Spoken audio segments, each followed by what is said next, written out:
ক্ষমতার ভরকেন্দ্র। কলকাতায় যেমন ক্যামাক স্ট্রিট, তেমনি দক্ষিণ 24 পরগনার আমতলার এই অফিস। অভিষেক বন্দ্যোপাধ্যায় আমতলার অফিসেই আজ চলল বুলডোজার।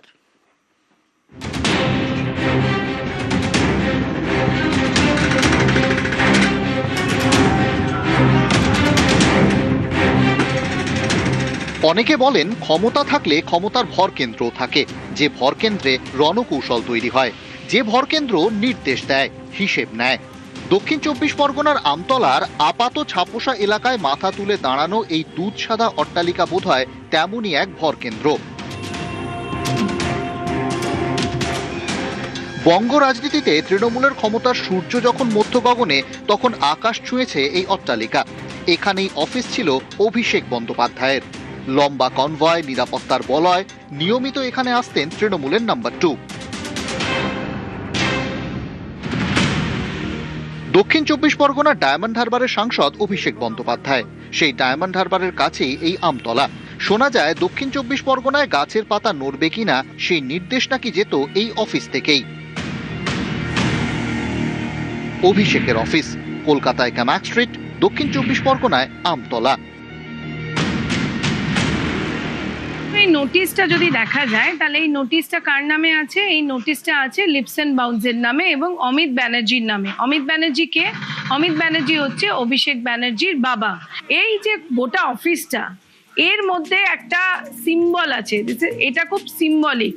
এটা ছিল দক্ষিণ 24 পরগনার যুবরাজের অফিস। এটা মনে করা হতো যে দক্ষিণ 24 পরগনা, গোটা দক্ষিণ 24 পরগনা চলতো আমতলা পার্টি অফিস থেকে। ব্যস্ত দিন, ভোটের সময় কিংবা উৎসব, এই অফিসে দেখা মিলত অভিষেকের।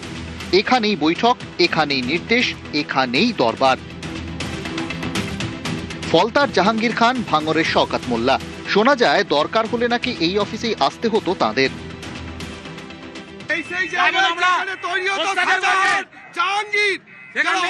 একটা সন্তান তৈরি করেছিল এই পশ্চিমবাংলা জুড়ে রাজত্ব করার জন্য। বাবর থেকে ঔরঙ্গজেবের জন্ম এই অফিসটা থেকে। এই অফিস শুধুমাত্র উচ্চ নেতৃত্বের জন্য। জেলার যারা এমএলএ, বিধায়ক এবং তার সঙ্গে এলাকার যারা বাহুবলী নেতা রয়েছেন, তারা এখানে এসে বৈঠক করতেন। আজ পর্যন্ত সাধারণ মানুষ এই যে বিল্ডিং, এই বিল্ডিং এর দিকে কিন্তু তারা তাকাতে পারতেন না।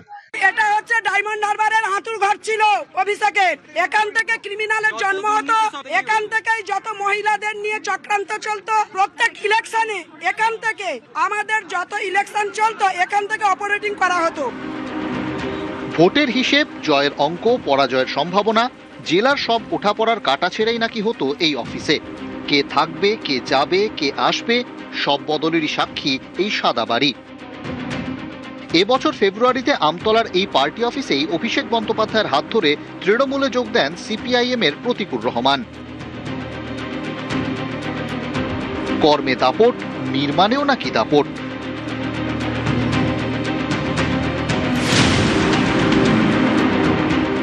10 বছর আগে তৈরি করেছিল পুরোপুরি বেআইনিভাবে। এখানে একটা রুটি বেকারি ছিল, তার সম্পত্তি জোর করে দখল করে নিয়ে অভিষেক ব্যানার্জির নেতৃত্বে এখানকার কিছু ক্রিমিনালকে দিয়ে এই পার্টি অফিসটাকে তৈরি করা হয়েছিল। জাহাঙ্গীরদের মতো ক্রিমিনালদের এই পার্টি অফিস থেকে এরা তৈরি করেছিল।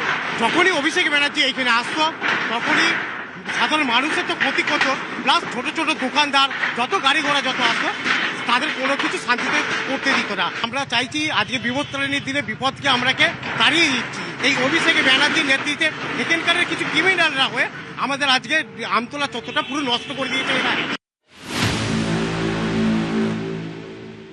এবার ওনার খালি গ্রেপ্তারের অপেক্ষায়। পার্টি অফিস যেখানে যেখানে বেআইনি সেগুলো হয় উনি নিজে ভেঙে দিতে পারেন, নাহলে আমরা ভেঙে দেবো। বেআইনি অফিস, তাতে অভিষেক বন্দ্যোপাধ্যায় বসতেন বা তার নামে তার অফিস বলে পরিচিত, তা সেখানে আজকে বুলডোজার চলেছে। এটাই চলার ছিল, শুধু ওখানে না। এরপরে আমি আপনাকে বলছি, এরপরে ওই হাজরা মোড়ে সেখানেও চলবে। অবৈধ এমপি অফিস, যে মানুষের গণতান্ত্রিক অধিকারকে প্রয়োগ করতে দেয়নি, ও এখানটায় রাতারাতি একটা বেকারিকে পুড়িয়ে 4 তলা অবৈধ বিল্ডিংটা করে, যার কোনো পারমিশন ছিল না, এবং ওই জমিটা কেনা হয় লিপস এন্ড বাউন্সের নামে, যেটা হাইকোর্টের থেকে সিজ করা আছে ওই জমিটা। সেই জমিটাকে ইডি সিজ করে গেছে, সেইটাকে আজকে প্রশাসনের পক্ষ থেকে ভেঙে দেওয়া হচ্ছে। ততদিনে আমাদের যে দাবিটা ছিল যে এই অবৈধ বিল্ডিংটাকে সেল্টার করে অভিষেক ব্যানার্জি যেভাবে ক্রিমিনাল রাজ শুরু করেছিল, একদম সর্বশেষে ভাইপোকে গাড়োতে পড়ানো হবে, এটাই ডায়মন্ডবাসীর ইচ্ছা।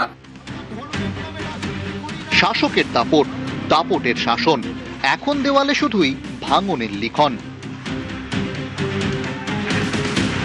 অর্পণ মণ্ডল এবং প্রীতি সাহা, নিউজ 18 বাংলা।